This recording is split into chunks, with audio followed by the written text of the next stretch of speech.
एक छोटे से घर में एक 25 साल की लड़की दिखने में एकदम राजकुमारी की तरह है। गोरा रंग, लंबे कमर तक बाल जिन्हें उसने क्लच करके रखा था, हल्की हेजल आंखें, नाक में एक छोटी सी नोज रिंग, होठों पर हल्की गुलाबी लिपस्टिक, होठों के ऊपर दाईं ओर एक तिल जो उसकी खूबसूरती को और ज्यादा बढ़ा रहा था। पीले रंग का अनारकली सूट, उसका दुपट्टा उसने साइड से लेकर बांध रखा था। हाथ में दूध का बॉर्नवीटा वाला गिलास लिए धीरे धीरे पूरे घर में इधर उधर भागे जा रही थी और साथ में बोले जा रही थी, जानू ये गलत बात है। आपने प्रॉमिस किया था कि आप दूध पियोगे अगर आपको रिमोट कंट्रोल कार लेके दूंगी तो। अभी आप चीटिंग कर रहे हो ना। चलो जल्दी से आओ और दूध पी लो, नहीं तो नेक्स्ट टाइम से आपकी कोई बात नहीं मानूंगी मैं। इतना कहते हुए वो थक हार कर काउच पर बैठ गई और दूध का गिलास सामने पड़े छोटे से टेबल पर रख दिया। तभी एक बच्चा वापिस उसके पास आया और उसके सामने खड़ा हो गया और हंसते हुए बोला, क्या मम्मा, आप तो कितनी जल्दी हार गए मुझसे। आप बिल्कुल भी स्ट्रांग नहीं है। मैं आपसे ज्यादा स्ट्रांग हूँ। कहते हुए वो फिर से हंसने लगा और वो लड़की जानकर बच्चों जैसा मुंह बनाते हुए बोली, हाँ तो आप दूध पीते हो तभी तो स्ट्रांग हो। अगर अब नहीं पियोगे तो आपकी पावर कम हो जाएगी, इसलिए कह रही हूँ पी लो जल्दी से, नहीं तो मम्मा आपसे नाराज हो जाएंगी। इतना सुनते ही वो जल्दी से काउच पर चढ़ गया और पीछे से उसके गले में बाहें डालकर झूलते हुए बोला, मैं ऐसा कभी होने ही नहीं दूंगा कि आप मेरे से नाराज हो जाओ। मैं आपकी सारी बातें मानूंगा क्योंकि मैं आपसे बहुत बहुत प्यार करता हूँ। और उसके गले पर किस कर दिया। उसकी मासूमियत पर उसकी माँ पिघल गई और उसे खींचकर अपनी गोद में बिठा लिया और प्यार करते हुए बोली, अच्छा आप मेरे से बहुत प्यार करते हो। वो बोला, हाँ बहुत प्यार करता हूँ। वो बोली, बताओ तो कितना ज़्यादा। वो बोला, जितना एक बॉयफ्रेंड अपनी गर्लफ्रेंड से करता है ना उतना। उसकी बात सुनकर वो खिलखिलाकर हंस दी और बोली, अच्छा तो आप मेरे बॉयफ्रेंड हो। हाँ जी, और आप मेरी गर्लफ्रेंड। तो फिर बॉयफ्रेंड तो गर्लफ्रेंड की सारी बातें मानता है ना। तो फिर आप भी मानो और ये दूध खत्म करो, नहीं तो आपकी गर्लफ्रेंड आपसे ब्रेकअप कर लेगी। वो जल्दी से दूध का गिलास उठाते हुए बोला, नहीं नहीं मैं पी रहा हूँ ना। कहकर उसने दूध का गिलास झट से पी लिया और उसकी मम्मा ने अपने दुपट्टे से उसका मुंह साफ किया और बोली, अब अच्छे बच्चे दूध पीने के बाद क्या करते हैं, आपको पता है ना। हाँ जी, अच्छे बच्चे रात को दूध पीने के बाद सो जाते हैं क्योंकि उनको सुबह जल्दी उठना होता है ना। ओह, नन्ही सी जान को सब करे परेशान। कहते हुए वो रूम की तरफ चल दिया। उसकी सरदार पर उसकी माँ हंसने लगी और उसके पीछे चल दी। रूम में आते ही वो अपनी मम्मा की गोद में लेट गया और उसकी मम्मा उसे थपकी देने लगी। थोड़ी देर बाद आंखें खोलकर वो बोला, मम्मा एक बात पूछूं आपसे। वो बोली, हाँ पूछिए मिस्टर बॉयफ्रेंड। वो मासूमियत से बोला, मेरी क्लास में सबके पास मम्मा और पापा हैं पर मेरे पास सिर्फ आप ही हो। मेरे पास पापा क्यों नहीं है। उसके एक मासूम से सवाल ने प्राप्ति का न जाने कितने पुराने घाव को अनजाने में कुरेद कर रख दिया, जिनका जवाब उसके पास होकर भी नहीं था। वो अपने आंसुओं को छुपाते हुए बोली, जान बच्चा अभी रात बहुत हो चुकी है, आप सो जाओ। ये सारी बातें हम सुबह करेंगे, ठीक है। वो अपनी माँ की बात मानकर बोला, वो के मम्मा शुभ रात्रि। वो उसका सर सहलाते हुए बोली, शुभ रात्रि जानू, और हल्के से माथे पर किस कर दिया। थोड़ी देर बाद वो सो गया और प्राप्ति उठकर बाहर बालकनी में आ गई और चांद को निहारने लगी और पुराने दिनों की याद उसकी आंखों में पानी बनकर उसके गालों पर गिरने लगी। अपने बच्चे के रोज एक ही सवाल पूछने से वो निशब्द हो जाती और जैसे तैसे उसे टाल देती, पर खुद उन सवालों के जंजाल में फंसकर रह जाती और सोचती कि आखिर कब तक टाल सकूंगी अपने बच्चे को। यही सोचते उसे रात के 2 बज गए और जैसे तैसे करके वो अपने बच्चे को हक करके सो गई। उधर दिल्ली की सबसे बड़ी बिल्डिंग में 18वें माले पर एक केबिन में ऑफिस चेयर पर एक शख्स बैठा हुआ था। ब्राउन कलर का कोट पैंट, गोरा रंग, हल्की सी दाढ़ी और मूछ, काली गहरी आंखें, सेट किए हुए बाल, उम्र 28 साल, हाथ में ब्रांडेड वॉच और एक हाथ में सोने का कड़ा जिस पर महादेव लिखा हुआ था। कुल मिलाकर एक डिजायर मैन।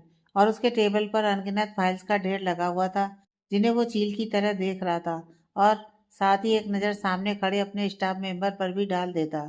और उसकी नज़र पड़ते ही वो सब लोग, जो कम से कम 50 होंगे, सहम जाते।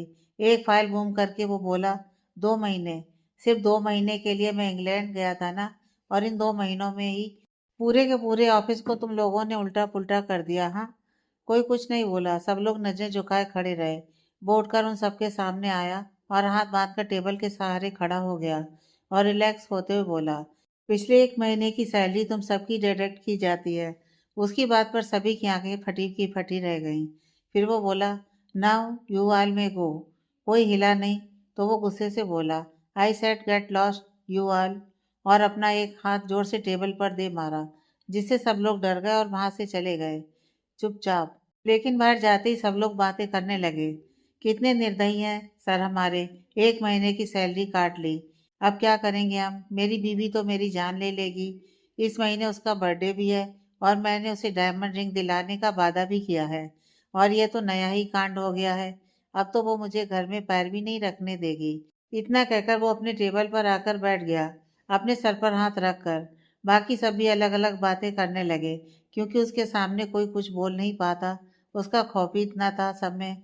पर सब अपनी सैलरी को लेकर, क्योंकि 1 महीने की सैलरी कितने मायने रखती है ये तो सबको पता ही है, इसलिए सब परेशान थे।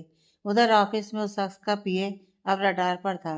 उसकी खूब खातिरदारी हो रही थी अब, और वो हाथ बांधे सिर झुकाए अपनी गलती मान रहा था।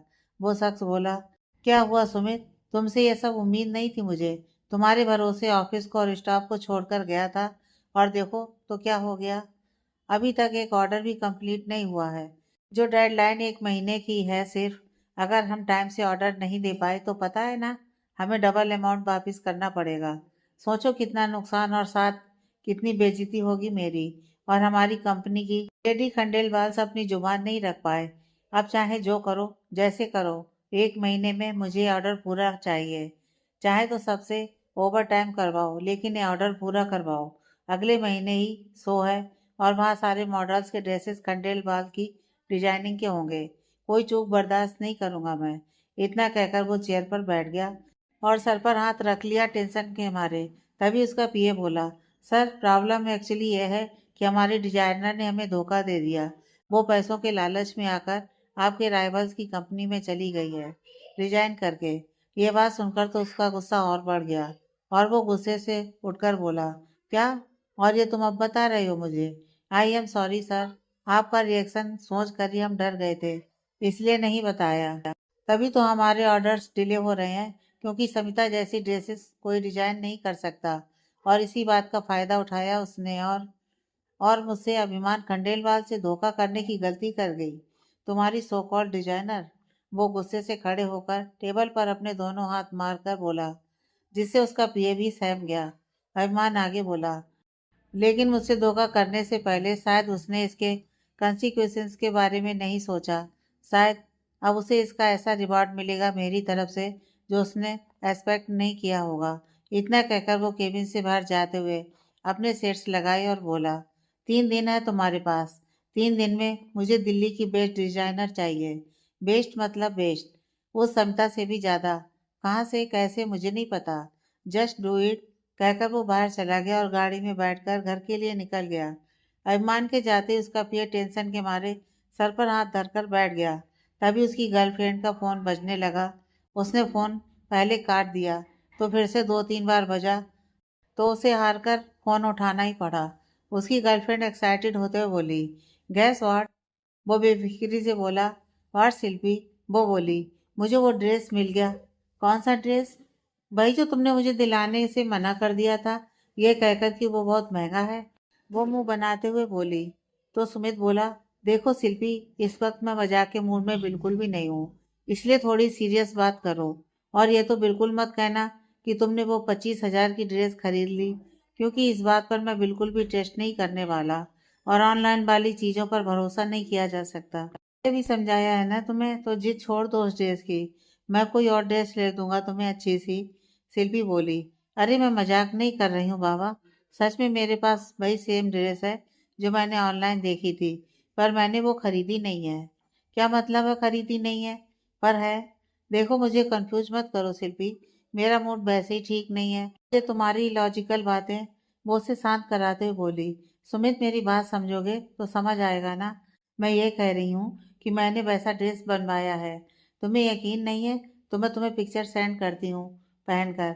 इतना कहकर उसने फोन काट दिया, और सुमित ने अपना सिर हिला दिया और बाहर चला गया, अभिमान की बात याद करते हुए।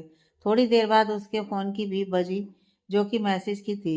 उसने व्हाट्सएप खोला तो शिल्पी ने अपनी फोटो भेजी थी ड्रेस में, जिसे देखकर सुमित का मुंह खुला का खुला रह गया था। सुमित ने फोटो देखते ही झट से फोन मिलाया। शिल्पी ने फोन उठाया और बोली, कैसी लगी मेरी ड्रेस? सुमित बोला, तुमने कहा कि तुमने ये ड्रेस खुद बनवाई है। हाँ तो आर यू श्योर? क्या बोल रहे हो? मैंने बनवाई ही है, चाहो तो मेरा अकाउंट डिटेल चेक कर लो। और पता है, जो ड्रेस मुझे 25,000 में पड़ती, अब वही ड्रेस सिर्फ 7,000 में बन गई है। मैं बहुत खुश हूँ, मेरी विश भी पूरी हो गई और पैसे भी बच गए। लेकिन कैसे? सुमित अभी भी यकीन नहीं कर पा रहा था। मेरा मतलब है, किसने बनाई है ये ड्रेस? मेरी फ्रेंड ने, शिल्पी बोली। तो सुमित बोला, सच में बिल्कुल वही है जो तुमने पसंद की थी। लेकिन हूबहू कैसे बन सकती है ड्रेस वैसी? क्यों नहीं बन सकती? मेरी फ्रेंड जो चाहे कर सकती है। सी इज जीनियस, कहते हुए वो बहुत प्राउड लग रही थी। सुमित बोला, लेकिन तुम्हारी सारी फ्रेंड्स को तो मैं जानता हूँ, ये कौन है जिसे मैं नहीं जानता? शिल्पी बोली, ये मेरी बचपन की दोस्त है, पहले मुंबई में रहती थी, अभी यहाँ शिफ्ट हुई है 2 महीने पहले ही, इसलिए तुम्हें बताने का मौका ही नहीं मिला। वो छोड़ो, ड्रेस कैसी लगी ये बताओ। है ना एकदम कमाल धमाल? हाँ सच में धमाल है, और मुझे लग रहा है जैसे मेरी प्रॉब्लम का सॉल्यूशन मिल गया मुझे। कैसी प्रॉब्लम और क्या सॉल्यूशन? क्या बात कर रहे हो तुम? पहले यह बताओ कि तुम्हारी दोस्त ने क्या कोई कोर्स वगैरह किया है क्या? हाँ, उसने कॉलेज के बाद फैशन डिजाइनर का कोर्स किया था, और ट्रस्ट मी, उससे बेटर फैशन डिजाइनर कोई नहीं होगा आज की डेट में। उसकी बात सुनकर सुमित खामोश हो गया और कुछ सोचने लगा। तभी शिल्पी बोली, क्या हो गया? बताओ तो कैसी लगी मेरी ड्रेस? सुमित बोला, थैंक यू सो मच शिल्पी, इतना अच्छा आइडिया देने के लिए। अब लगता है जैसे मेरी प्रॉब्लम सॉल्व हो जाएगी। शिल्पी हैरानी से, आइडिया? पर कैसा आइडिया? सुमित बोला, तुम्हारी फ्रेंड करती क्या है? आई मीन कोई जॉब वगैरह करती है क्या? शिल्पी बोली, हाँ जॉब तो वो करती है। सुमित थोड़ा निराश होकर, ओह, फिर कुछ सोचते हुए, पर कोई बात नहीं, हम वो सब हैंडल कर लेंगे। तो मुझे यह बताओ कि क्या ये कंपटीशन लेवल के कपड़े डिजाइन कर सकती है, या बस यूं ही डोमेस्टिक काम ही कर सकती है? शिल्पी बोली, अरे आज तक मुंबई में जितने अवार्ड्स उसने अपने डिजाइन के लिए जीते हैं ना, किसी और डिजाइनर ने नहीं जीते होंगे। I can beat you. उसका कॉन्फिडेंस देखकर सुमित बहुत खुश हुआ और बोला, अच्छा तुम्हारी दोस्त को अगर हम जॉब ऑफर करेंगे तो क्या वो एक्सेप्ट करेगी? शिल्पी बोली, तुम कौन सी जॉब की बात कर रहे हो? मैं कुछ समझ नहीं पाई। तो सुमित ने उसे पूरी बात बताई तो शिल्पी बोली, ओह ये तो बहुत बुरा हुआ। वैसे अगर प्राप्ति किसी कंपटीशन में पार्ट ले तो जीत तो उसी की होनी तय है, फिर चाहे वो फैशन डिजाइनर कंपटीशन हो या फिर ब्यूटी क्वीन का कंपटीशन। लेकिन प्राप्ति फिलहाल जॉब कर रही है, तो मुझे नहीं लगता कि वो कोई और ऑफर एक्सेप्ट करेगी, क्योंकि वो अपने रूल्स की पक्की है। वो अपने काम के साथ बहुत ईमानदार है, यूँ अचानक से अपनी जॉब छोड़कर वो उन लोगों को धोखा नहीं देगी। तो मुझे मुश्किल लग रहा है चांस। सुमित बोला, उसकी टेंशन तुम मत लो, अभिमान है ना, वो सब संभाल लेगा। अब ये चांस तो हाथ से हम जाने नहीं दे सकते। तो मैं बाद में बात करता हूँ, कहकर उसने फोन काट दिया और शिल्पी हेलो हेलो करती रह गई। फिर मुंह बनाकर फोन रख दिया और कुछ सोचने लगी। उधर अरमान घर पहुंचकर अपने स्टडी में बैठकर हाथ में फाइल लिए हुए और साथ में कॉफी पी रहा था। तभी उसका फोन बजा। उसने देखा फोन सुमित का है तो झट से उठाया और बोला, हाँ लगता है मेरा काम हो गया है, तभी इतनी जल्दी फोन कर रहे हो, वरना तो मेरी धमकी के बाद 10 दिन तक मुझे फोन ना करो तुम। सुमित बोला, सर क्या आप भी? हाँ वैसे एक तरह से कह सकते हैं कि आपका काम हो गया है, या बस एक आखिरी चीज रह गई है जो सिर्फ आप पूरा कर सकते हो। अरमान कॉफी का सिप लेते हुए, पूरी बात बताओ। सुमित ने उसे पूरी बात बताई तो वो झट से खड़ा हुआ और अपना ब्लेजर उठाते हुए बोला, 20 मिनट में पहुंच रहा हूँ, घर का एड्रेस लो।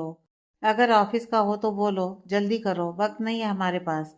इतना कहकर उसने फोन काट दिया और सुमित कभी मुंह खोले फोन को देखता तो कभी इधर उधर। ठीक 20 मिनट बाद अरमान ऑफिस पहुंच चुका था। उसे आते देख सब अपने अपने काम में लग गए, लेकिन वो सीधे अपने केबिन की तरफ चल पड़ा। वहां जाकर वो चेयर पर बैठ गया। तभी सुमित वहां आया तो अरमान बोला, एड्रेस लिया?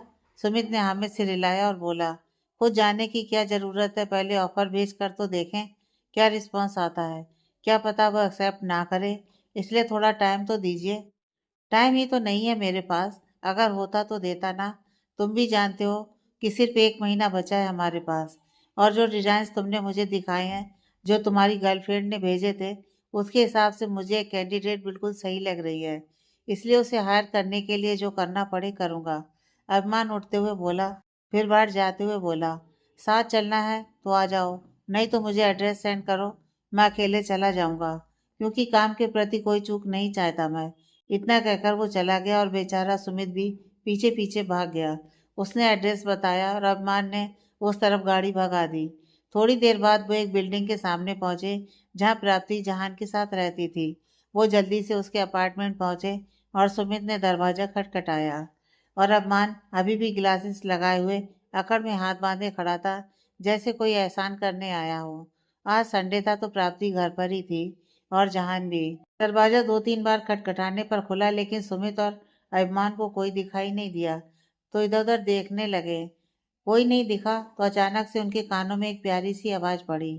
अरे अंकल, इधर उधर क्या देख रहे हैं आप, नीचे देखो नीचे।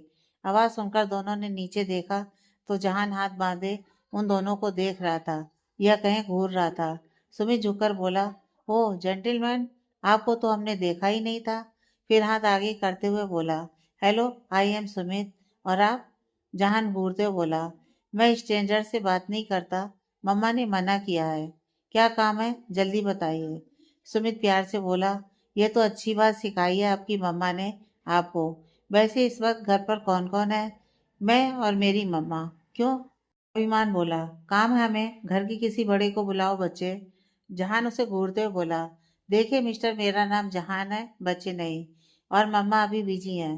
अभिमान बोला, बातें उम्र से ज्यादा बड़ी हैं तुम्हारी। जहान बोला, आपको उससे कोई प्रॉब्लम है? अभिमान कुछ बोला नहीं, बल्कि साइड से होते हुए सीधे अंदर घुस गया और जाकर सामने पड़े काउच पर जाकर आराम से बैठ गया। जहान और सुमित देखते रह गए। फिर जहान जल्दी से अंदर आया और बोला, आपको अंदर किसने आने को कहा? कोई कुछ बोलता उससे पहले ही प्राप्ति किचन से बाहर आई। उसने दुपट्टा वैसे ही साइड से बांधा हुआ था और हाथ में बेलन था, जिससे पता चल रहा था कि वो खाना बना रही थी, जो शोर सुनकर बाहर आई थी। उसे देखकर अभिमान खड़ा हो गया और प्राप्ति दो अजनबियों को घर में देखकर हैरान हो गई और बोली, कौन है आप लोग और बिना इजाजत के घर में कैसे घुस आए हैं?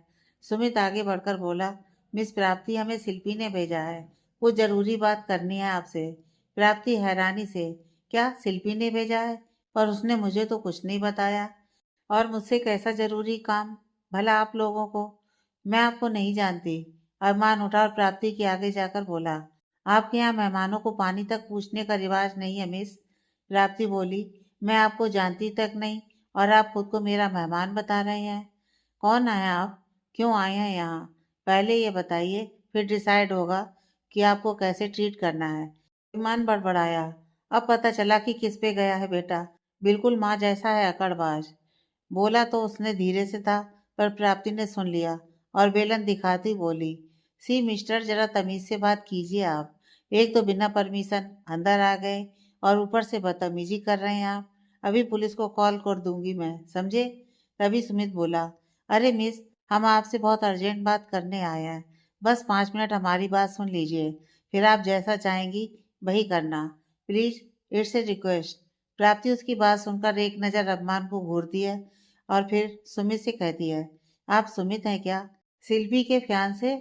सुमित शर्माते हुए बोला, जी मैं वही हूँ, शिल्पी ने बताया होगा मेरे बारे में, है ना? प्राप्ति मुस्कुराते हुए, जी, जी उसने बताया था। फिर काउच की तरफ इशारा करके, आप आइए ना, बैठिए, मैं अभी आपके लिए जूस लेकर आती हूँ। इतना कहकर वो बिना अभिमान की तरफ देखे किचन की ओर चली गई, जो बात अभिमान के अपमान को ठेस पहुंचाने के लिए काफी थी। उसने सोफा पर आराम से बैठे हुए सुमित को घूरा तो वो झट से खड़ा हो गया। तभी जहान बोला, अरे अच्छे वाले अंकल, आप बैठ जाइए, इन बुरे अंकल से डरिए मत। अभिमान ने उसकी तरफ देखा तो डरने की बजाय और अकड़ने लगा, फिर मुंह बनाते हुए प्राप्ति के पीछे चला गया। सुमित ने कैसे भी करके अभिमान को बिठाया और वो मुंह फुलाकर अपना गुस्सा शांत करने की कोशिश करते हुए बैठ रहा था। थोड़ी देर बाद प्राप्ति जूस लेकर आई और दोनों को सर्व किया और बोली, अब मुझे बताने का कष्ट कीजिए कि आप यहाँ क्यों आए हैं मिस्टर मेहमान। ये बात वो अभिमान की तरफ देखते हुए बोली थी। अभिमान ने उसकी तरफ देखा और जूस का एक सिप लेकर सुमित से इशारा किया कि वो बात करे। उसका इशारा समझते हुए सुमित ने बोलना शुरू किया और बड़े आराम से जॉब का ऑफर उसके सामने रख दिया, वो भी मुंह मांगी सैलरी के साथ। प्राप्ति ने पूरी बात बड़े ध्यान से सुनी और फिर बोली, आई एम सॉरी, पर मुझे ये ऑफर मंजूर नहीं है। उसकी बात पर दोनों हैरान रह गए तो वो बोली, मैं जहाँ जॉब करती हूँ उन्हें धोखा नहीं दे सकती, इसलिए कहीं और आप ये ऑफर लेकर जाइए।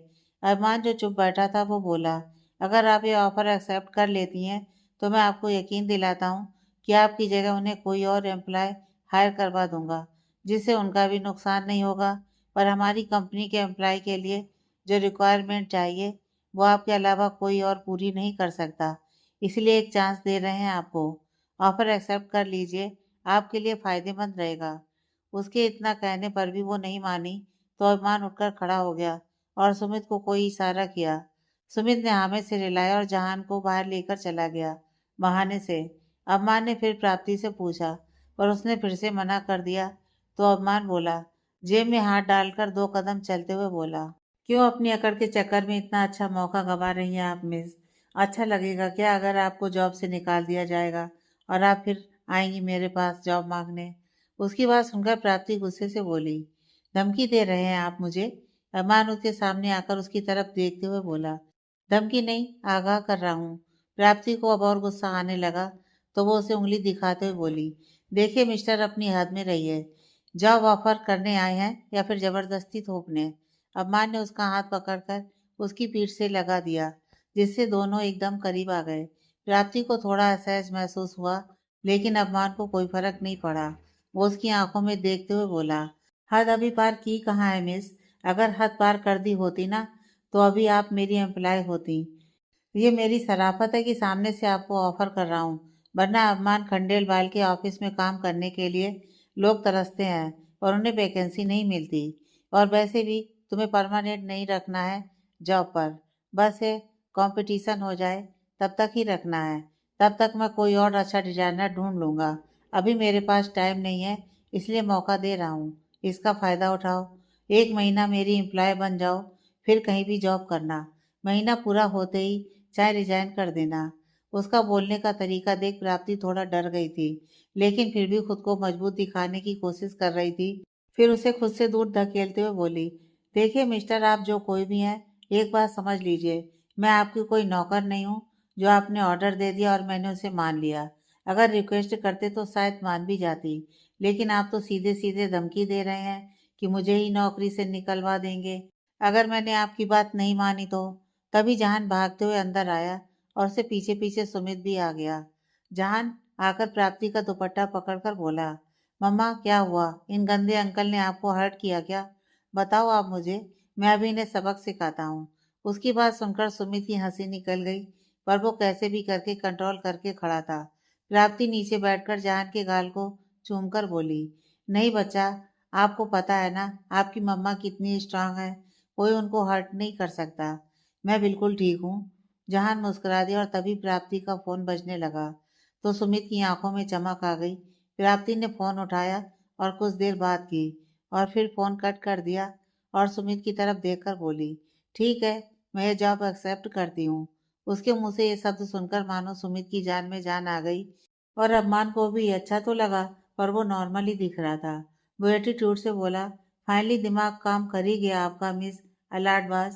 प्राप्ति उसे घूरते हुए बोली, आप ये तो बिल्कुल मत सोचिएगा मिस्टर अभिमान, फिर कुछ सोचकर। आपको तो कोई ऐसा नाम देने की भी जरूरत नहीं है, क्योंकि आपके नाम में तो पहले से ही अभिमान है। फिर उसे घूरते हुए बोली, ये मत सोचिएगा कि आपकी धमकी से डरकर मैंने यह जॉब एक्सेप्ट करी है। अभिमान अपने हाथ पैंट की जेब में डालकर एकदम अकड़ में खड़ा था और प्राप्ति की बातें सुन रहा था। वो फिर बोली, ये जॉब एक्सेप्ट की है मैंने अपनी फ्रेंड की शादी बचाने के लिए। उसकी बात सुनकर सुमित ने अपना मुंह हाथों से छुपा लिया और मन में बोला, ये मिस प्राप्ति अपनी जॉब तो एक्सेप्ट कर ली, लेकिन मेरी ही बाट लगा देंगी, पूरी बात बताने की क्या जरूरत है? और ये मेरी शिल्पी भी, उसी ने कहा होगा इन्हें जॉब एक्सेप्ट करने को, पूरी कहानी सुना दी होगी जो मैं अभी उसे सुनाकर आया हूँ। हे भगवान, अब मेरे बॉस की कैद से मुझे बचाना। तभी प्राप्ति बोली, क्योंकि आप बॉस कम और जल्लाद ज्यादा लग रहे हैं मुझे। उसकी बात सुनकर अम्मा हैरानी से उसे देखने लगा। वो फिर बोली, आप अपने एम्प्लॉय से हमेशा ब्लैकमेल करके ही काम करवाते हैं क्या? सुमित जी, अगर आपके लिए नई डिजाइनर नहीं ढूंढेंगे तो आप उन्हें जॉब से निकाल दोगे। यही कहा था ना आपने। इसलिए मेरी फ्रेंड ने मुझे कहा कि मैं जॉब एक्सेप्ट कर लूँ, नहीं तो उसके होने वाले हस्बैंड की जॉब चली जाएगी। और यही नहीं, अभी तो आपने मुझे भी धमकी दी कि आप मेरी भी जॉब छीन लोगे अगर आपकी बात नहीं मानी तो। मैंने ये तरीका है आपके काम करने का। उसकी बात सुनकर अरमान सुमित को घूर कर देखने लगा और सुमित अपना मुंह छुपाने के लिए जगह ढूंढने लगा। तभी प्राप्ति बोली, खैर अभी आपका काम हो गया है, मैंने जॉब एक्सेप्ट कर ली है, सिर्फ 1 महीने के लिए। उसके बाद आपका काम खत्म और मेरा भी। समझ गए आप? अरमान 2 कदम आगे बढ़कर उसके सामने आया और बोला, ठीक है, बजे चाहे जो भी हो, बात तो मान ली ना आपने मिस अकड़बाज। खैर कल ठीक 11 बजे ऑफिस पहुंच जाना। कल से ही काम पर लगना होगा आपको, क्योंकि टाइम बहुत कम है हमारे पास। I hope you understand. Prapti भी उसी की तरह बोली। पहुंच जाऊंगी मिस्टर बॉस। और कुछ? अरमान उसके चेहरे की ओर थोड़ा झुककर बोला, फिलहाल आप टाइम से पहुंच जाइएगा, बस बाकी बाद में सोचेंगे। इतना कहकर वो उल्टा और बाहर की तरफ चल पड़ा और सुमित भी उसके पीछे पीछे भाग गया। तभी जान प्राप्ति से बोला, मम्मा क्या आप उन गंदे वाले अंकल के साथ काम करेंगे? प्राप्ति उसे काउच पर बैठाते हुए बोली, हाँ जी जानू, क्योंकि मुझे यहाँ काम करने से ज़्यादा पैसे मिलेंगे, जिससे आपके लिए टॉयज और न्यू न्यू कपड़े और ला सकेगी मम्मा। फिर उसके लिए मुझे इन गंदे अंकल की गंदी शक्ल रोज ही क्यों ना देखनी पड़े। उसकी बात सुनकर जान खिलखिलाकर हंसने लगा और प्राप्ति भी। फिर दोनों ने एक दूसरे को हाई फाइव दी और खाना खाने लगे। उधर कार में जाते समय बेचारा सुमित अरमान का लेक्चर सुन रहा था और अपनी किस्मत को कोस रहा था कि एक तरफ उसकी पागल गर्लफ्रेंड जिसके पेट में कोई बात नहीं पचती, और दूसरी तरफ उसकी झल्ली दोस्त जिसने पूरी की पूरी कहानी सुना डाली अरमान को, जो उसकी मनगढ़ंत थी। लेकिन जब उसका भांडा फूट चुका था और उसका खामियाजा उसे अरमान के लेक्चर को सुनकर भुगतना पड़ रहा था, उसने शुक्र मनाया जब ऑफिस आया और आते ही वो कार से निकलकर ऐसे भागा जैसे कि अरमान से दोबारा सामना ही ना करना पड़े। लेकिन जाते जाते अरमान ने भी उसे वार्निंग दे दी कि अगर कल प्राप्ति ऑफिस नहीं पहुंची तो उसकी नौकरी को खतरा जरूर हो सकता है। जिसे सुनकर बेचारे सुमित की और बैंड बच गई। सुबह प्राप्ति ने पहले जान को तैयार किया, स्कूल भेजा और फिर घर का काम निपटाकर खुद भी तैयार होने लगी। स्कूल से आने के बाद प्राप्ति के घर आने तक जहान पड़ोस वालों के घर में रहता। वो लोग प्राप्ति और जहान को अपना फैमिली मेंबर ही समझते थे। वो उनको घर की चाबी देकर निकल पड़ी अरमान के ऑफिस। ऑटो से वो ऑफिस पहुंच गई और बिल्डिंग को देखकर वो दंग रह गई।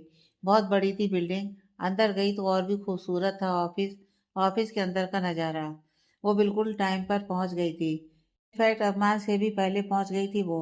आज उसने मैरून कलर का नारकली सूट पहना था और बालों को हमेशा की तरह क्लच किया हुआ था। होठों पर मैरून लिपस्टिक और नाक में भई नोज रिंग। एक्स्ट्रा कुछ नहीं था, लेकिन फिर भी वो बहुत प्यारी लग रही थी। ऑफिस पहुंचकर वो सबसे पहले सुमित से मिली और उसे देखते ही सुमित की जान में जान आई। उसने बताया कि अरमान के आने के बाद ही वो काम उसे समझाएगा।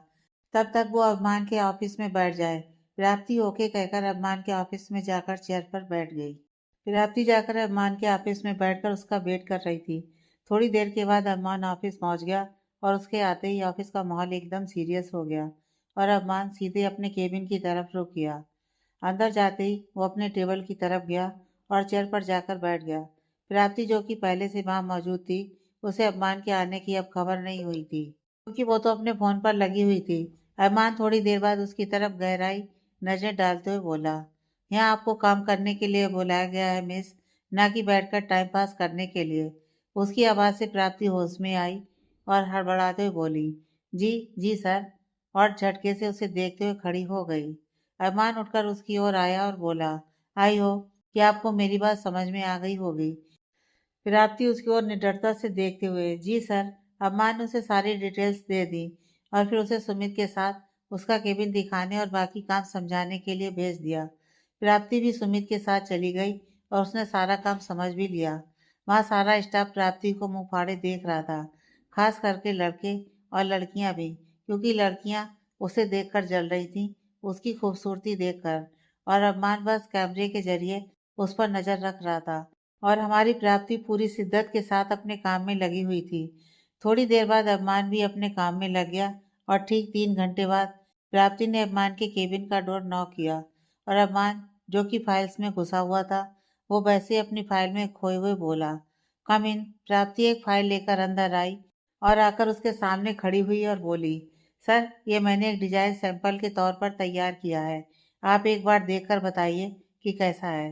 अभिमान ने उसकी आवाज़ सुनकर ऊपर नजरें उठाकर देखा और हाथ आगे बढ़ाकर बोला, लाइए लाइए मिस अकड़बाज, देखें तो जरा कि आपकी अकड़ की तरह सारा काम भी स्ट्रेट फॉरवर्ड है या नहीं। उसकी बात सुनकर प्राप्ति को बहुत गुस्सा आया और वो मुंह बनाते हुए आगे बढ़ी और उसकी चेयर के पास जाकर वो फाइल उसे थमा दी। अभिमान ने फाइल ली और बड़े गौर से देखने लगा और देखते ही उसकी आंखें फटी की फटी रह गईं और वो एक नज़र प्राप्ति की ओर देखकर फिर से फाइल की ओर देखकर सोचने लगा, सच में मिस अकड़बाज का काम तो बहुत बढ़िया है। ये तो उस समिता से भी बहुत आगे है डिजाइनिंग में। सैंपल इतना अच्छा बनाया है तो रियल डिजाइन तो कमाल ही होंगे ना। अब तो हमारी कंपनी को कोई नहीं रोक सकता इस कंपटीशन में जीतने से। देखना तुम मिस समिता, इस धोखे का बदला अब कैसे लूंगा मैं। फिर प्राप्ति की तरफ देखकर जानकर बोला, हाँ ये सब तो ठीक है मिस, लेकिन अपना फोकस मेन काम पर रखिए। ऐसे सैंपल बनाने में टाइम वेस्ट मत कीजिए। समय वैसे भी नहीं है हमारे पास, इसलिए काम की स्पीड बढ़ाइए जरा। और हाँ, डिजाइन ऐसे होने चाहिए कि देखने वाले की आंखें चौंधिया जाएं कि ये डिजाइन खंडेलवाल ने बनाए हैं। समझ गई ना आप? प्राप्ति चेहरे पर स्mirk लाते हुए बोली, जी बिल्कुल सर, मुझे मेरा काम अच्छे से पता है। और आंखें तो सबकी चौंधिया ही जाएंगी। फिर मन में बोली, जैसे आपकी चौंधिया आ गई अभी अभी। फिर अभिमान ने उसे उसकी फाइल लौटा दी और प्राप्ति वहां से जाने को हुई तो उसका पैर टेबल से लग गया और वो गिरने को हुई तो अभिमान ने फुर्ती से उसका हाथ पकड़ लिया और इसी खींचातानी में प्राप्ति सीधे अभिमान की गोद में बैठ गई और उसकी बाहें अभिमान के गले में आ गईं, जो कि डर के कारण था। और आंखें भी उसने बंद कर ली थी। अभिमान को जब रियलाइज हुआ तो वो हैरान हो गया, ये क्या हो गया। तभी उसका ध्यान प्राप्ति के चेहरे की ओर गया, जो अभी निहायत ही मासूम लग रही थी। घबराहट के कारण आंखें बंद थीं और चेहरे पर पसीना का हल्का हल्का। उसकी करीबी से एक पल को अभिमान कहीं खोसा गया, फिर तुरंत होश में आया और बोला, वैसे आपके केबिन में बैठने के लिए बाकायदा टेबल और चेयर रखा गया है, तो इस तरह से मेरी गोद में बैठने का क्या मतलब है। अगर थक गई हैं काम करके तो बता देती, मेरे केबिन में भी एक्स्ट्रा चेयर रखी है। वो आगे कुछ कहता उससे पहले ही प्राप्ति झट से उसकी गोद से उठकर खड़ी हुई और हड़बड़ाते हुए बोली, I am so sorry sir, वो मेरा पैर अटक गया था टेबल से, इसलिए। विमान बोला, समझ गया मैं। अब जाकर के अपना काम कंटिन्यू कीजिए। और हाँ, अब जरा ध्यान से, पता चले किसी और की गोद में भी बैठ जाएं आप। राप्ती बोली, यस सर, और वहां से अपनी फाइल लेकर ऐसे गायब हो गई जैसे गधे के सर से सींग। अभिमान ने अपना सर झटका और फिर से काम में लग गया। उधर प्राप्ति अपने केबिन में बैठकर खुद को कोस रही थी। क्या है तुझे प्राप्ति, देखकर नहीं चल सकती क्या? सीधे उस खड़ूस इंसान की गोद में जा गिरी। इसे कहते हैं आसमान से गिरे और खड़ूस की गोद में गिरे। ऊपर से इतना सारा लेक्चर सुनने को मिल गया फ्री में। अब आइंदा से मैं सिर्फ उनके सामने चेयर पर बैठकर ही बात किया करूंगी। इतना कहकर वो अपने काम में लग गई। तभी उसके केबिन में एक लड़की आई। उसे देखते ही प्राप्ति उठकर खड़ी हो गई तो वो लड़की मुस्कुराते हुए आई और उसके सामने चेयर पर बैठ गई और बोली, अरे बैठ जाओ, तुम्हारा ही रूम है। प्राप्ति बैठ गई तो वो लड़की बोली, मेरा नाम विद्या है, मैं इसी ऑफिस में काम करती हूँ। साथ वाला केबिन मेरा है। मैंने देखा कि तुम नहीं आई हो तो आ गई जान पहचान करने। प्राप्ति उसका बड़बोलापन देखकर मुस्कुरा दी तो वो बोली, तो आज से तुम मेरी दोस्त, ठीक है ना? प्राप्ति ने मुस्कुराकर गर्दन हिला दी तो वो बोली, मैंने नोटिस किया है कि आज सुबह से, मतलब जब से तुम आई हो, इस ऑफिस की लड़कियां लड़के सबकी हालत खराब करके रख दी है तुमने, और खास करके जलन के मारे दीप्ति की। प्राप्ति हैरानी से बोली, दीप्ति कौन? विद्या बोली, अरे तुम जानती नहीं दीप्ति को? अभिमान सर की पर्सनल सेक्रेटरी है और वो अभिमान सर पर मरती है। वैसे तो सर हैं ही इतने स्मार्ट कि कोई भी उन पर मर मिटे, जैसे कि तुम पर भी कोई भी लड़का मर मिटे। प्राप्ति उसकी बातों को मुस्कुराते हुए सुन रही थी। वो फिर बोली, पता है वो अभिमान सर को अपनी पर्सनल प्रॉपर्टी समझती है, किसी लड़की को उनके आसपास भटकने नहीं देती, पर सर तो उसे घास भी नहीं डालते, फिर भी वो नहीं सुधरती। आज सुबह से तुम्हें देखकर उसे कॉम्प्लेक्स हो रहा है। तुमसे तो वो पर्सनली मिलने आएगी। खैर, अब हम दोस्त बन गए हैं तो तुम्हें कुछ भी ज़रूरत हो तो मुझे कहना। ठीक है, मैं चलती हूँ अब, कहकर वो चली गई और प्राप्ति मुंह खोले बस देखती रह गई। उसने उसे बोलने का मौका ही नहीं दिया, बस अपनी सुनाकर चली गई। थोड़ी देर बाद विद्या के कहे अनुसार प्राप्ति के रूम में दीप्ति आ गई और प्राप्ति ने उसकी तरफ देखा तो छोटी सी ड्रेस और खुले बाल और भर भर कर मेकअप, बहुत अकड़ के साथ वो उसके सामने आई और प्राप्ति से बोली, जो कि उसे देखते ही खड़ी हो गई थी। तो तुम आई हो नई एम्प्लाई, मानना पड़ेगा खूबसूरत तो हो, पर मुस्कुराते हुए, मुझसे कोई मुकाबला नहीं। ज्यादा टाइम वेस्ट ना करते हुए सीधे मुद्दे की बात पर आती हूँ। उसके सामने आकर अपने हाथ लपेटते हुए, काम करो जैसे करना है, लेकिन सिर्फ काम करना है, उसके अलावा और कुछ करने का मत सोचना। और खास करके अरमान सर को अपनी इस उसकी बालों की एक लट को उंगली पर घुमाते हुए और फिर छोड़कर खूबसूरती के जाल में फंसाने की कोशिश भी मत करना, क्योंकि अरमान सर सिर्फ और सिर्फ मेरे हैं, दीप्ति के। आई बात समझ में? ध्यान रखना बस, बाकी काम करो अब अपना। और फिर इतना कहकर वो बाहर चली गई, उसी अकड़ के साथ जिस अकड़ के साथ वो आई थी। प्राप्ति बस यहाँ के अजीबो गरीब प्राणियों की हरकतें देखकर हैरान हुए जा रही थी। फिर वो सर झटक कर अपने काम में लग गई। कुछ घंटे बाद उसने फाइनली एक डिजाइन तैयार कर लिया था और उसे सुमित के हाथों अभिमान के ऑफिस तक पहुंचा भी दिया।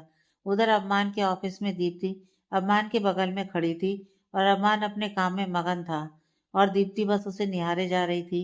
जब अभिमान ने इस बात पर ध्यान दिया तो वो बोला, मिस दीप्ति, मुझे निहारने से अच्छा है आप अपने काम पर ध्यान दीजिए, बेहतर होगा। दीप्ति उसकी बात सुनकर होश में आई और वहीं पास में बने हुए चेयर और टेबल पर जाकर बैठ गई, लेकिन ध्यान अभी भी उसका बस अभिमान में ही था, न कि काम में।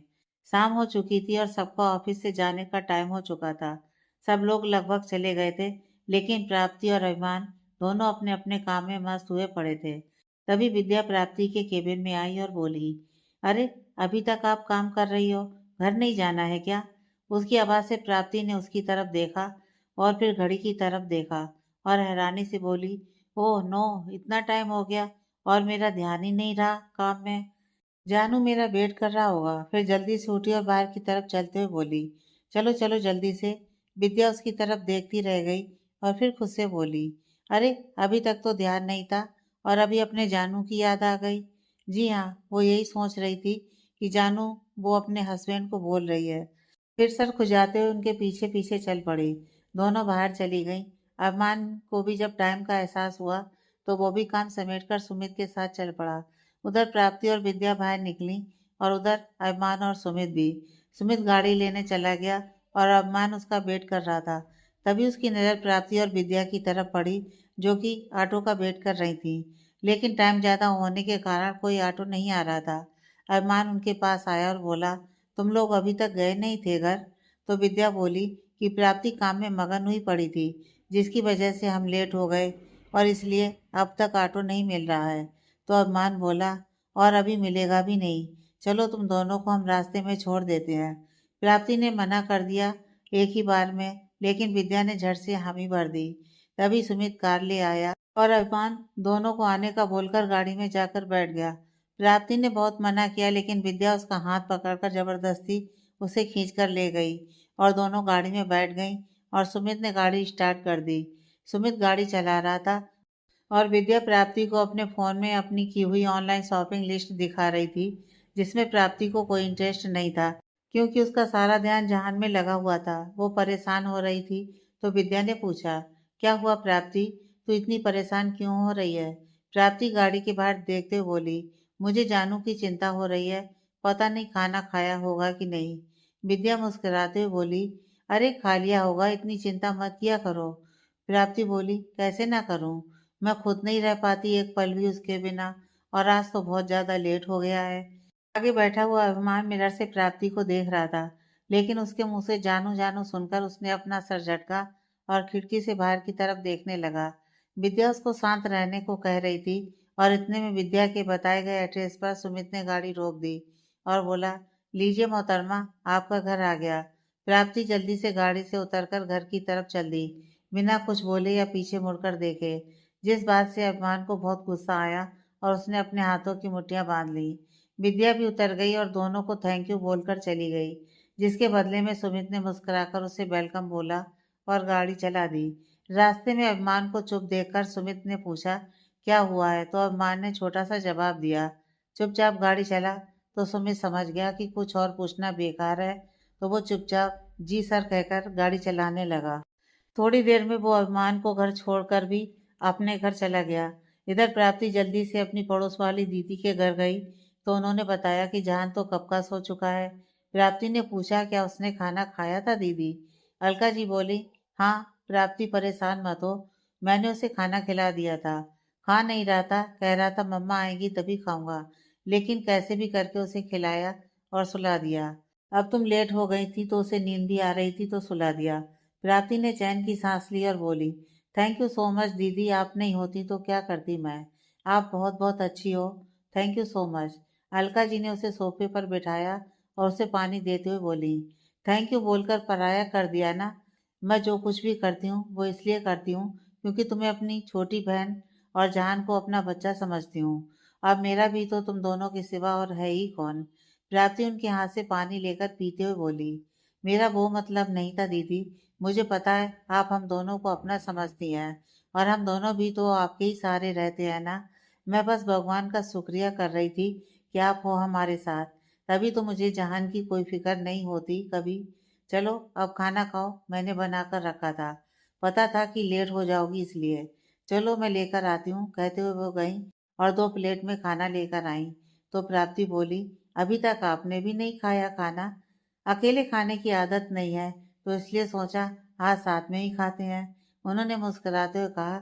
और प्राप्ति भी मुस्कुरा दी और दोनों खाना खाने लगी। कुछ देर बाद प्राप्ति बोली, जहान को लेकर जाऊं? तो अलका जी बोली, आज रहने दो और खुद भी यहीं सो जाओ चुप करके। प्राप्ति ने उनकी बात मानी और रात को वहीं रुक गई। और अलका जी उसे आज ऑफिस में हुई सारी बातें पूछने लगी और प्राप्ति ने ऑफिस के सारे नमूनों की बात बताई तो वो भी खिलखिलाकर हंसने लगी। और थोड़ी देर में बातें करते करते वो भी सो गई दोनों। उधर अरमान घर पहुंचा और सीधे बाथरूम में घुस गया और थोड़ी देर में बाहर आया, टॉवल बांधे और आईने के सामने खड़ा हो गया और गले में रखे हुए टॉवल से अपने गीले बाल पोंछने लगा। और मिरर में देखते हुए उसे अचानक से प्राप्ति के साथ अपनी पहली मुलाकात याद आने लगी। उसका वो किचन से सीधे बेलन लेकर आ जाना और एक दबंग की तरह उन दोनों के सामने रिएक्ट करना याद आ गया। अभी उसके चेहरे पर कोई और एक्सप्रेशन आते कि उसे गाड़ी में उसका जानू के लिए परेशान होना याद आ गया और उसी के साथ उसे बिना थैंक यू कहे या यूं कहें कि उसे इग्नोर करके चले जाना याद आ गया। और उसके चेहरे पर गुस्से के भाव आ गए और उसने अपना गले वाला टॉवल उतारकर बेड पर पटक दिया और गुस्से से आईने में देखते हुए बोला, बदतमीज लड़की, इतनी भी तमीज नहीं है कि कोई जब मदद करता है तो उसे थैंक यू बोलकर जाना चाहिए, लेकिन नहीं, थैंक यू बोल देगी तो अकड़ कम नहीं हो जाएगी मिस दबंग की। कल बताता हूँ तुम्हें ऑफिस में कि बॉस क्या चीज होता है। इतने में उसका फोन बज पड़ा और उसने उठाया तो कॉल उसके जिगरी दोस्त निलय का था, जो उसी के ऑफिस में उसके साथ काम करता था और इस वक्त वो ऑस्ट्रेलिया गया हुआ था किसी बिजनेस की मीटिंग के सिलसिले में क्लाइंट से मिलने। उसने फोन उठाया और बोला, हाँ बता क्या हुआ, क्लाइंट मान गए क्या? दूसरी ओर से उसका दोस्त नीला बोला, अबे कमीने, जब कोई फोन करता है तो पहले उसका हालचाल पूछना चाहिए, लेकिन आप तो साक्षात अभिमान जी हैं ना, बिजनेस के अलावा और कुछ याद ही कहाँ रहता है आपको। अभिमान अपने माथे पर अपनी 2 उंगलियां फेरते हुए बोला, चल वे नौटंकी की दुकान बंद कर, और तेरा हालचाल पूछने की कोई जरूरत नहीं है मुझे, क्योंकि तुझे कभी कुछ नहीं होने वाला जब तक मैं हूँ। तो सीधे सीधे बता कि मीटिंग का क्या हुआ। नीला अपने सर पर हाथ मारते हुए बोला, तेरा कुछ नहीं हो सकता, प्यार भी जताना नहीं आता तुझे तो वो भी धमकी देकर जताता है। कल को क्या करेगा तू जब कोई लड़की तेरी लाइफ में आए? इतना कहते ही वो रुक गया। शायद उसे एहसास हो गया था कि उसने कुछ ऐसा कह दिया जो उसे नहीं कहना चाहिए था। और उधर यह बात सुनते ही अरमान की मुठ्ठियां कस गई थी और उसने बिना आगे कोई बात किए या सुने फोन काट दिया। नीलक खुद से ही बोला, कर दिया ना कांड बेटा, अब पता नहीं क्या करेगा वो गुस्से में। फिर ऊपर की ओर हाथ जोड़ते हुए बोला, प्लीज भगवान जी उसे शांत ही रखिएगा, कहीं गुस्से में वो खुद को कोई चोट ना पहुंचा ले। फिर उसने मैसेज लिखकर भेज दिया जिसमें सॉरी भी लिखा और मीटिंग की सारी बातें भी बता दी और क्लाइंट की सारी डिमांड्स भी, और ये भी कि वो परसों वापस आ रहा है। अभिमान ने गुस्से में आकर एक मुक्का जोर से दीवार पर दे मारा और इतनी जोर से मारा कि उसके खुद के हाथ से पसीना बहने लगा था, लेकिन उसे इसकी कोई फिक्र नहीं थी। उसने अपनी आंखें गुस्से से बंद कर ली और जब खोली तो दुनिया भर की नफरत और जुनून आंखों में लालगी के रूप में दिख रहा था। उसने एक और मुक्का दीवार पर मारा और बोला, क्यों? आखिर क्यों मुझे बार बार वही सब याद दिलाया जाता है जो सब मैं भूलना चाहता हूँ? क्यों वो समय मेरा पीछा नहीं छोड़ता? मैं नहीं याद करना चाहता उन यादों को, नहीं याद करना चाहता बस। वो गुस्से से कांप रहा था। तभी उसके कमरे में नौकर उसका डिनर लेकर आया और बोला, छोटे साहब, बड़े साहब और मेम साहब कल वापिस आ रहे हैं। उन्होंने आपको बताने को बोला था। अब माँ ने जब उसकी बात का कोई जवाब नहीं दिया तो बेचारा वहाँ खाना रखकर चला गया, क्योंकि अपमान के गुस्से से सब वाकिफ थे। तो शेर की गुफा में रहकर वो उसका शिकार नहीं बनना चाहते थे, इसलिए फौरन कट लिया वहां से। अब माँ ने खाना तो नहीं खाया, बस यूं ही अपने गुस्से में खुद ही झुलसते हुए वो सो गया और उसे खुद पता नहीं चला। अगली सुबह प्राप्ति ने जल्दी से उठकर जहान को तैयार किया और स्कूल के लिए रवाना कर दिया और घर का काम करने लगी। अलका और प्राप्ति ने मिलकर जल्दी से घर का काम फिनिश किया और फिर प्राप्ति अपने फ्लैट में आ गई और काम करके तैयार होकर जल्दी से ऑफिस के लिए निकल पड़ी। इधर अरमान भी घर से निकल ही रहा था कि इतने में उसके मॉम डैड घर आ गए, जो कि ट्रिप के लिए फॉरेन गए हुए थे। और ये ट्रिप अरमान ने ही प्लान किया था उन दोनों की 30वीं सालगिरह पर, और वो भी पूरे 1 महीने का। अरमान की मॉम ने बहुत रोका लेकिन वो नहीं माना, इसलिए उन्हें जाना पड़ा था। और आज 1 महीने बाद वो वापिस आ गए थे। उनके आने के बाद अरमान ने खुद को नॉर्मल दिखाने की कोशिश की, लेकिन माँ की नज़रों से बच नहीं पाया। वो समझ गईं और उसके डैड को इशारा किया, तो उन्होंने उनको शांत रहने का इशारा किया और थोड़ी देर बाद तीनों ने मिलकर नाश्ता किया और अरमान निकल पड़ा अपने ऑफिस के लिए। उधर प्राप्ति पूरे जोरों शोरों से अपना काम कर रही थी। वो ऐसे यूनिक डिजाइन बनाना चाहती थी जो कभी किसी ने सोचे भी ना हो। वो बहुत इंटेलिजेंट थी, तो उसे ज़्यादा मेहनत नहीं करनी पड़ रही थी। आराम से वो अपना काम कर रही थी। थोड़ी देर बाद अरमान ऑफिस पहुंचा और सीधे अपने केबिन की ओर रुख किया, जहाँ एक बला उसका पहले से इंतजार कर रही थी, जिसका नाम था दीप्ति। अरमान ने उसकी ओर ध्यान न देकर सीधे अपनी चेयर पर बैठ गया और काम करने लगा। खुद को इग्नोर होता देखकर उसे बिल्कुल अच्छा नहीं लगा और उसने मुंह बना लिया। थोड़ी देर बाद अरमान ने उसे कहा, जाकर मिस प्राप्ति को बुलाकर लाओ। प्राप्ति का नाम अरमान के मुंह से ऐसे सुनकर दीप्ति ने और मुंह बना लिया और बेमन से चली गई प्राप्ति को बुलाने। थोड़ी देर बाद प्राप्ति अरमान के सामने खड़ी थी और अरमान ने उसे एक नज़र देखा और फिर दीप्ति से कहा, जाओ मेरे लिए एक ब्लैक कॉफी लेकर आओ। उसकी आवाज़ सुनकर दीप्ति एक सेकंड में वहां से फुर्र हो गई। अब केबिन में सिर्फ अरमान और प्राप्ति थे। अरमान ने प्राप्ति से डिजाइन की फाइल मांगी जिस पर वो अभी काम कर रही थी, तो वो बोली, सर अभी थोड़ा काम रहता है इस डिजाइन का, उसे कंप्लीट करके आपको दिखाती हूँ। अरमान ने कड़क आवाज में फिर से कहा, तो प्राप्ति ने उसे वो फाइल थमा दी। अरमान ने एक नज़र फाइल को देखा और बंद करके साइड में रख दिया टेबल पर, और उठकर वो प्राप्ति की ओर बढ़ने लगा। उसे अपनी ओर आता देखकर प्राप्ति थोड़ा डर गई थी, क्योंकि अरमान इस वक्त बहुत ज्यादा सीरियस लग रहा था। वो प्राप्ति की ओर बढ़ रहा था और उसके एकदम पास आकर उसकी आंखों में देखते हुए बोला, वैसे आपको क्या लगता है कि जब कोई हमारी मदद करता है तो हमें क्या करना चाहिए बदले में? प्राप्ति उसके अटपटे से सवाल को सुनकर सोच में पड़ गई कि ये इंसान काम के वक्त ऐसे सवाल क्यों पूछ रहा है।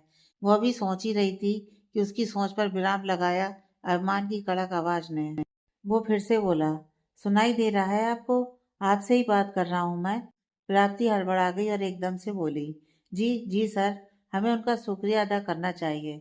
अरमान अपने दोनों हाथ पॉकेट में डालकर, ओह तो आपको पता है, मुझे लगा था शायद आपको ये जनरल नॉलेज दी ही नहीं किसी ने, लेकिन आपको तो है इतनी नॉलेज।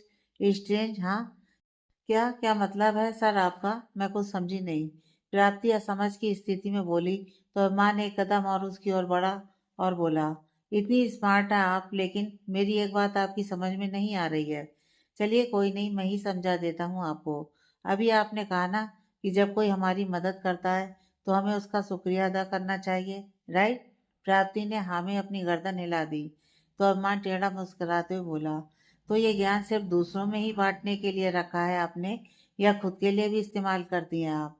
आई मीन जब कोई आपकी मदद करता है तो आप उसे थैंक यू भी बोलना जरूरी नहीं समझती, है ना? प्राप्ति को अचानक से याद आया कि कल रात को वो अरमान की ही गाड़ी से घर गई थी और जल्दी जल्दी में वो उसे थैंक यू भी नहीं बोलकर गई थी। वो ये सब याद आते ही बोल पड़ी, I am so sorry sir, वो एक्चुअली मैं बहुत जल्दी में थी रात को, और ऊपर से मुझे जानू की चिंता सताए जा रही थी, तो उस चक्कर में मैं आपको थैंक यू कहना भूल गई थी। लेकिन कोई नहीं, अभी बोल देती हूँ, थैंक यू सो। वो इससे आगे कुछ बोलती कि इतने में ही अपमान की कड़क आवाज उसके कानों में पड़ी, जो इस वक्त उसकी ओर पीट करके खड़ा था। क्योंकि जैसे ही प्राप्ति ने जानू का जिक्र किया तो अरमान के चेहरे के एक्सप्रेशन चेंज होने लगे थे, इसलिए उसने मुंह फेर लिया था। वो अपने आप को शांत करने की कोशिश करते हुए बोला, बस बहुत हुआ टाइम पास, जाकर अपना काम कीजिए। काम के वक्त टाइम पास करने वाले लोग मुझे बिल्कुल पसंद नहीं है। उसकी बात सुनकर प्राप्ति हैरान भी हुई और उसे गुस्सा भी आया। वो वहां से बाहर चली गई और रास्ते में जाते जाते ही बोलने लगी, अजीब इंसान है, पहले खुद बुलाते हैं और फिर खुद ही गुस्से से वापस भेज देते हैं। अरे मैं थोड़ी गई थी टाइम पास करने, खुद ही बुलाया था ना, और रात की कहानी छेड़ दी। अरे नहीं बोला थैंक्स तो क्या आफत आन पड़ी थी भला? मदद करके भी ये बड़े लोग एहसान जताते हैं, इससे अच्छा तो मदद ना ही करें, ज्यादा बेटर रहेगा। हाँ, आए बड़े, कहते हुए वो अपने केबिन में चली गई और उसे ऐसे बड़बड़ाते हुए सुमित और दीप्ति ने देख लिया। दीप्ति को लगा कि अम्मान ने किसी बात पर प्राप्ति को डांटा है, तो उसे बहुत खुशी हुई और वो मुस्कुराते हुए कॉफी लेकर अम्मान की केबिन की ओर चल पड़ी। और वहीं सुमित मुस्कुरा रहा था कि उसके बॉस को उसकी टक्कर मिल गई है। दीप्ति अंदर आई और बड़े स्टाइल से उसने अम्मान को कॉफी दी और बोली, सर आपका मूड खराब है क्या? क्या इस नई एम्प्लॉय ने आपका मूड खराब कर दिया है? आप चिंता मत कीजिए, मैं उसे काम करने का तरीका समझा दूंगी अच्छे से। आप शांत रहिए, कहते उसने अम्मान के बालों में हाथ घुमाने की कोशिश की, तो अम्मान ने गुस्से से उसका हाथ झटक दिया और बोला, कितनी बार समझाना पड़ेगा कि मेरा ऑफिस है, यहाँ मैं बॉस हूँ और तुम मेरी सेक्रेटरी, इसलिए अपनी हद में रहा करो, समझी? दीप्ति मुस्कुराते हुए बोली, ऑफ कोर्स मुझे याद है कि आपका ऑफिस है और मैं तुम्हारी एम्प्लॉय हूँ, लेकिन इस ऑफिस के बाहर तो हम दोस्त हैं ना अभी। अरमान गुस्से से, डोंट यू कॉल मी अभी, just call me sir, you get that? Deepti बोली, फाइन सर, कॉफी पी लीजिए, ठंडी हो जाएगी। उसकी बात पर ध्यान न देते हुए अरमान कॉफी पीने लगा और दीप्ति को करने के लिए काम दे दिया ताकि वो चुप रहे। प्राप्ति अपने काम में बिल्कुल मगन हो चुकी थी। यही उसकी खासियत थी कि काम के प्रति वो बहुत पैशनेट थी। वो अपना काम अपने ध्यान से कर रही थी, इस बात से अनजान कि कोई है जो उस पर नजर रखे हुए है। और वो कौन था? अरे भाई, जो इस ऑफिस के दबंग है, मतलब हमारे मिस्टर दबंग बॉस अरमान खंडेलवाल जी। अब कैसे नजर रखे हुए हैं वो तो बताने की जरूरत नहीं है, चलिए बता ही देते हैं। वो अपने ऑफिस में लगे हुए सीसीटीवी के जरिए अपने लैपटॉप से नजर रखे हुए थे। अब क्यों नजर रखे थे ये तो शायद वो खुद भी नहीं जानते थे। खैर, वो अपना काम कर रही थी और वो अपना। अब शाम हो चुकी थी, लेकिन प्राप्ति ने अब तक अम्मान के ऑफिस का कोई चक्कर नहीं लगाया था, जो मिस्टर बॉस को अच्छा नहीं लग रहा था। तो उन्होंने उसके केबिन में लगे लैंडलाइन पर आखिर कॉल लगा ही दिया। प्राप्ति ने कॉल उठाया और बोली, जी सर। अभिमान बोला, इतनी देर हो गई है मिस प्राप्ति, अभी तक कुछ काम नहीं किया आपने? प्राप्ति घड़ी की तरफ देखते हुए बोली, जी नहीं सर, मैं अपना काम कर रही हूँ। एक डिजाइन कंप्लीट हो चुका है, बस इसका फिनिशिंग वर्क कर रही हूँ, 5-10 मिनट में हो जाएगा। अभिमान अपने हाथ की घड़ी की तरफ देखते हुए बोला, 15 मिनट दे रहा हूँ आपको, ठीक 15 मिनट बाद मुझे मेरे ऑफिस में चाहिए आप। प्राप्ति हैरानी से बोली, जी सर। अभिमान को एहसास हुआ कि वो क्या बोल गया, तो वो अपनी बात को पूरी करते हुए बोला, अपनी फाइल के साथ? प्राप्ति बोली, यस सर। हाँ बोलकर अभिमान ने कॉल कट कर दी और अपने लैपटॉप पर उंगलियां चलाने लगा। ठीक 15 मिनट बाद जब प्राप्ति के आने का समय हुआ, तो अभिमान की नज़र दीप्ति पर पड़ी, जो अभी तक अभिमान की दी गई फाइल में ही उलझी पड़ी थी। अभिमान ने उसे कहा, मिस दीप्ति, जाकर पिछले कॉन्टेस्ट की रिजल्ट की फाइल लेकर आई है। दीप्ति हैरानी से, क्यों सर, उस फाइल में क्या देखना है आपको? अभिमान उस पर टेढ़ी नजर डालते हुए बोला, जितना बोला है आप उतना कीजिए, बस बाकी मुझे क्या करना है वो मैं खुद देख लूंगा। फिलहाल जाकर फाइल ढूंढ कर लाइए। दीप्ति चेयर से उठते हुए बोली, जी सर, अभी ढूंढ कर लाती हूँ। कहते हुए वो बेमन से वहां से बाहर चली गई।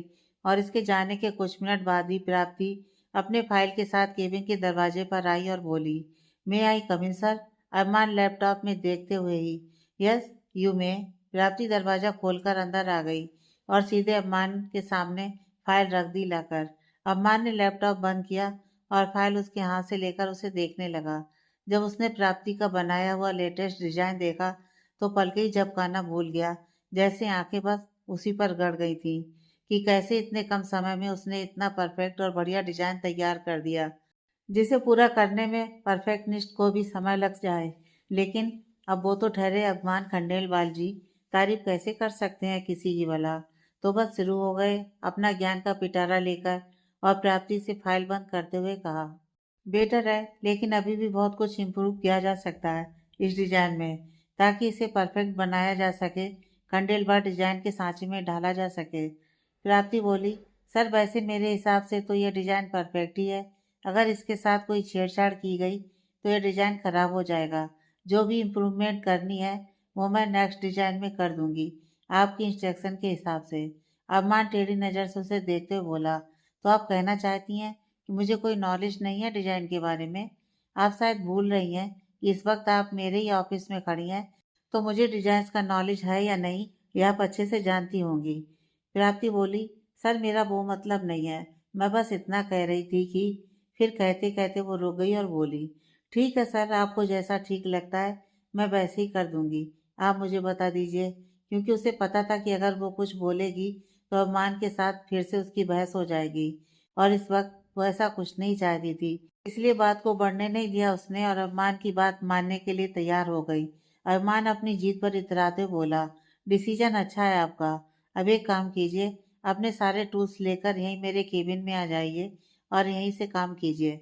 उसकी बात प्राप्ति को ठीक नहीं लगी तो वो बोली, लेकिन सर यहाँ आने की क्या ज़रूरत है? जो भी इम्प्रूवमेंट करनी है आप मुझे उसकी इंस्ट्रक्शन दे दीजिए, मैं अपने केबिन में बैठकर उसके हिसाब से काम कर लूँगी और फिर आपको रिपोर्ट करूँगी। अरमान खड़े होते हुए बोला, मुझे बार बार सबको ये याद क्यों दिलाना पड़ता है कि यहाँ बॉस कौन है? उसकी बात पर प्राप्ति ने नजर झुका ली और बोली, सॉरी सर।